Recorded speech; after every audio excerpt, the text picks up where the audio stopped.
Welcome to the Women Leaders Association Daily Member Podcast, where we believe we go further, faster, and have more fun when we go together. I'm your host, Julianne Kirkland. And in each Daily Member Podcast, we will pick out a great speaker from one of our meetings that we thought you would enjoy. You can access hundreds of recent speakers, book summaries, great articles, and more at no additional charge through your membership portal. If you would like to get involved in a Women Leaders Association mastermind group or find a networking group near you, or if you just need access to the membership portal, simply go to womenleaderspodcast.com to be connected. Now let's tune in for this incredible message. Yes, hello, good afternoon, everybody. My name is Valeria Utsis. I work at Discover.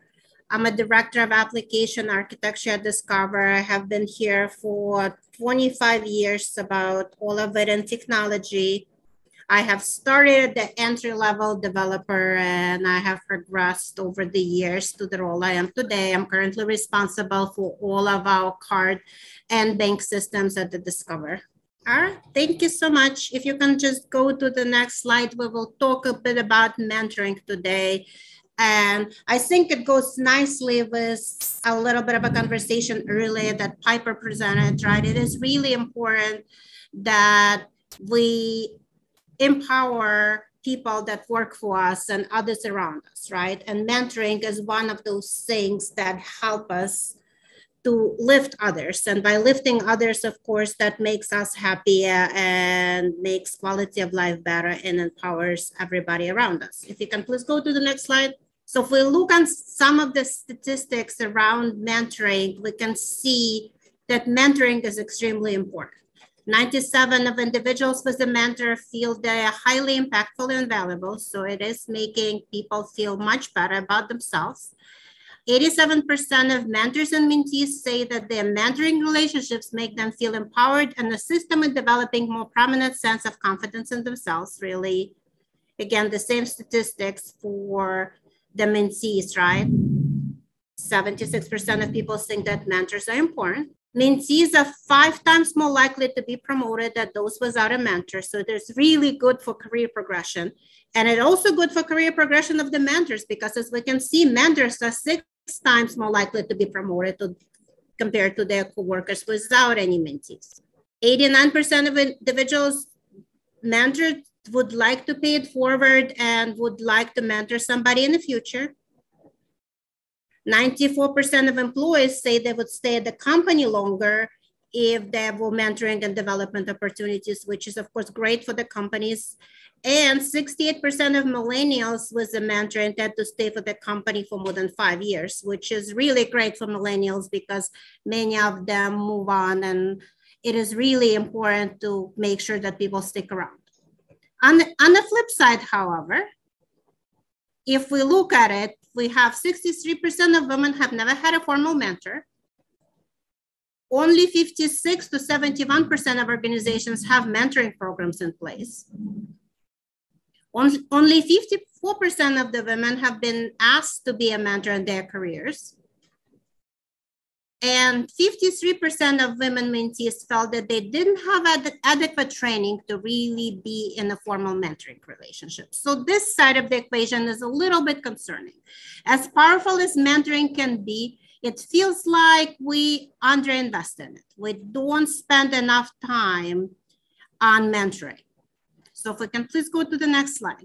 With the personal story, right? So I've joined Discover 25 years ago. It was my second job out of school. I was very young, very ambitious. I had this plan that I have to be a manager 2 years after I joined Discover. And my plan of trying to figure out how to become a manager was something like, let's look for every management position out there and just apply. Well, I applied for a bunch of positions. I wasn't really getting anywhere until one day, one lady, one of the hiring managers kind of reached out. She's like, the position have been filled, but would you be willing to talk for 15 minutes? I'm like, okay, let's talk. So she sat me down and she kind of did a little bit of mentoring. She was like, Well, you cannot just apply for every position out there, because then people think you're just blankly looking for positions. That might or might not be true, but you got to be more selective. You have to plan. You need to figure out what skills you need. You need mentors in your life. And I remember this forever, right? Her name was Jennifer. She was really, really extremely helpful. And from there on, I was able to kind of come up with a plan. I was able to get my promotion like I was hoping to get, and many more promotions after that. And I think that made a very big difference in my life and my career. I would not be where I am today if she didn't take those 10, 15 minutes to talk to me and offer some mentoring. So from there on, I kind of decided that I will ensure that I pay it forward. I will do the same for others. So if I see people kind of lost, not knowing what to do, I look for opportunities to offer some advice, offer some mentoring, see what we can do to get them situated so they know what to do and where to go. Likely for me here at Discover, we have had a lot of different mentoring programs over the years, formal and informal. In the last few months, we were running this mentoring squads, which is not a one-on-one mentoring program, but more of an opportunity of group of like-minded individuals to get together and kind of mentor each other as a group, which was kind of an interesting experience. We had a lot of good topics that we tried to help squad members with. But all my life now, I've been trying to look for these opportunities to help others. So if we can go to the next slide, we will talk about what make it a successful mentoring program. You don't have to necessarily have a formal program, can be informal, but it takes simple 3 ingredients. You have to have mentors, you have to have mentees, and you have to worry about your mentoring relationships. So what do the mentors have to have? Well, they have to care. They have to want to be there. They have to want to mentor. They have to be empathetic. They have to be committed to mentoring, and they have to allocate time. It's not easy to allocate time. Sometimes there's a lot of things going on in our life, but they have to be committed and find that time to mentor. They have to listen. They have to actively listen. It's not about them. It's about their mentees. And the other important ingredients, the mentoring, they have to encourage their mentees to set specific goals. The mentoring relationships is not about, I'm just going to come and talk about what's on my mind and complain. It has to be really taking action plans, having specific goals, trying to accomplish specific things. So from the mentee's perspective, similar things apply. They have to have those goals. That's really, really important. The mentoring relationship without any specific goals is not really going to work. It might make you feel better. It might be a good conversation, but it doesn't go anywhere. The mentees have to be committed to putting in an effort. It's not enough to just show up and talk about things. You actually have to follow up and follow through on your action plans. And they have to be willing to be vulnerable and share. If they're not sharing, if they're not really speaking on what on their mind, if they're not really asking for advice in tough situations, they're not getting full benefits of the mentoring. And this last ingredient is the mentoring relationships. So from a mentoring relationships perspective, like any relationships, they have to be nurtured. It is important to invest time in your mentoring relationship. It is important to get to know each other, because as any relationships, they're built on trust. And without trust, you can't really get anywhere with them. You have to have specific commitments and agreements. It's not an open-ended thing. It is a specific mentoring relationship. And of course, it requires efforts on both parties, like all relationships do. It's a two-way street. Both parties have to put that time in and be willing to contribute in order to be successful. So here's a few things that would make mentoring relationships not be successful. These are some pitfalls that we frequently see. One is incorrect matching. The people that get matched up for the mentoring relationship, you have to have people that have similar goals, that are able to really understand what they're doing, that are be equally committed, have the same time availability. It is really, really important. The next is forgetting to follow up. So many times you start a mentoring relationship, you meet once or twice or 3 times, and everybody gets busy. And once everybody gets busy, you really don't have time to follow up. And if you forget once, you forget twice, you forget the third times, and all of a sudden it's not going anywhere. The other pitfall is faulty training. If you don't really know where to get started, you're really unsure of yourself, you have not gotten exact training, or you don't know how to be empathetic, could be a problem. So you have to watch for that. You don't need a ton of training, and I will offer on the following slides some books that you can read to help out and kind of understand how to get started. But you need to know a little bit about mentoring. And the last thing on here that is important is not holding to structure.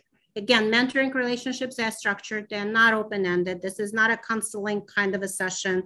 You have to have goals, you have to do follow-ups, you have to follow the structure. Otherwise, it's just kind of a conversation and not a mentoring. So there's a few really good books that can help you to get started if you're looking to start a mentoring relationship and you don't know where to start. I have pulled some quotes from the books. I'm not going to read the quotes, but the books are Mentoring 101, really good guide on mentoring and everything you need to know about mentoring. 1 Minute Mentoring that has really both sides of mentoring from the mentor perspective and mentee perspective. So it helps you to understand how to be a good mentor and a good mentee. The Mentor Leader, which talks a lot about how to engage and empower people around you and how to be a good leader, goes a bit with the Piper's theme at the beginning of the session here. The Elements of Mentoring. And if somebody is looking for a good set of like checklists and how do I get started, what are some tools and guides, 10 Steps to Successful Mentoring has a lot of quick tools for those looking to start with the mentoring. So why are we talking, right? Here's my call to action for all of you on the phone. Let's take advantage of mentoring as a great opportunity. Let's stop underinvesting in it. It could be really, really rewarding for both mentors and mentees. So for all the potential mentors out there, there's really lots of great mentees. It's easy to find them. There's a lot of people looking for mentors, and it's really easy to get started. Even if you haven't had a formal training, even if you don't have a formal program at your place of employment, you can still get started. You can pick up one of those books. You can give it a read, and you would really know from all your experiences how to mentor somebody. It's really just important to be a good listener and listen to your mentee and provide some structure and some opportunity and some thoughts. For all the potential mentees, it's easy to find mentors. There's lots of great mentors out there. You can ask around. You can find somebody who you respect at your place of employment and perhaps ask them. And a lot of people will be very happy to be asked to be a mentor. They would be very grateful that you're thinking of them as a mentor, that you're asking them, and very willing to invest time in being a good mentor. Even if there's no formal programs at your work, you can always look, you can always have an informal program, or you can reach out to your network. It doesn't have to be in your place of employment. It can be anybody in your network who could be a mentor or a mentee. There's also virtual groups, which as we're talking about remote workplace. Well, there's virtual mentoring groups that can be found out there that can help with mentoring as well. All there's needed is interest and commitment, a little bit of time, desire to help others, desire to improve is all that is required to have a successful mentoring relationship. And if anybody needs help, please don't hesitate to reach out. I'll be happy to help you. My profile is attached on the presentation, so I'll be happy to hear from you. All right. So I think we can go to the last slide, which has my profile, or we can go to questions if there are questions. I thought I saw a couple in the chat maybe. Yeah, well, thank you so much. So yes, we've had a few questions that have come in on our chat line. And as a reminder, if anyone would like to ask a live question, they can ask a live question also. So I'll start with this one that just came in from Dory. And Dory says, have you ever had an unsuccessful mentor relationship? My mentee doesn't listen. Yeah, I did. I had a couple of times that either, one example was mentee really was not committed, right? They were doing it maybe because they were told that they should participate in the mentoring program, it'll be good for them, but they were really not interested. They were not putting in time. They were not following up, which is okay, right? What you need to figure out, right, is it important for them? If you find questions that make it feel personable and make sure that it brings value for them, a little win here and there, right? Once they see the value, it's great. And of course, if the mentee is not committed, there's nothing the mentor can do, right? You can try to motivate, but at the end of the day, it does take commitment from both parties to make a mentoring relationship successful. The big pitfall that I see all the time is lack of time. We'll get busy. So it is really important to keep each other accountable, to schedule it, to make sure that this is not an optional activity. This is not something that you're going to cancel all the time when the next something more important comes up. And if it ends up being canceled, to make sure that you keep yourself accountable to reschedule, not just skip it, because you can't skip it. It's like your workout. You can skip it. Once you skip it once, twice, 3 times, then you're done, right? All of a sudden, like, oh, it didn't work out in 2 months, therefore I cannot really restart it. It's going to be too hard. The same with mentoring relationships. That's great advice. Thank you. So I think we have 2 more questions that have come in on our chat. And this question came from Cora. And Cora said, what are some good questions to ask at a first meeting? Well, it's like a first date. Get to know the person you're meeting, right? Just, you want to make sure, you want to click. You want to build a relationship. You want to understand. You want to give them an opportunity to talk, understand where they're coming from, what they like, what they're seeking. It is important to get to know them, to get to know their style a little bit, and kind of establish some parameters about the mentoring relationship. Making sure that you have your structure in place. Because again, the key thing is you gotta trust each other and you have to have structure. Well, thank you. Well, I think we have time for one more question before we move on to our panel discussion for the afternoon. And this question came from Erin. And Erin says, should my mentor be younger? I am late career, but still have 7 years before I retire. It's an interesting question. In my opinion, it doesn't matter whether your mentor is younger or older.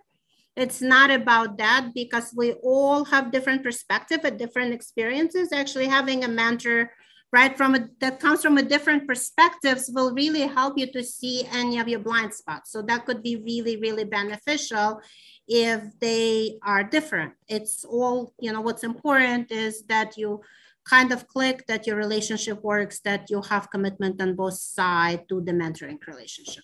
All right, well, very well said. Well, as we close and move on to our final panel, do you have any final thoughts for our viewers today? What I would say is, don't worry if you don't think you have the perfect skills to mentor somebody. What is important is your desire, your intent to help others, and everything else you can kind of develop as you start. So don't hesitate to get started. And again, if anybody needs any advice or have any specific questions, please reach out. I'll be happy to help you. Hey, my friend, if you enjoyed listening to this podcast, be sure to rate, review, and share your biggest takeaway. And if you're wanting more, you can access hundreds of recent speakers, book summaries, great articles, and more at no additional charge through your membership portal. You can also get involved in a Women Leaders Association mastermind group or networking group near you. Or if you just need to access your membership portal, simply go to womenleaderspodcast.com to be connected. Because here at Women Leaders Association, we believe we go further, faster, and have more fun when we go together. That's all for today, my friends. Bye for now.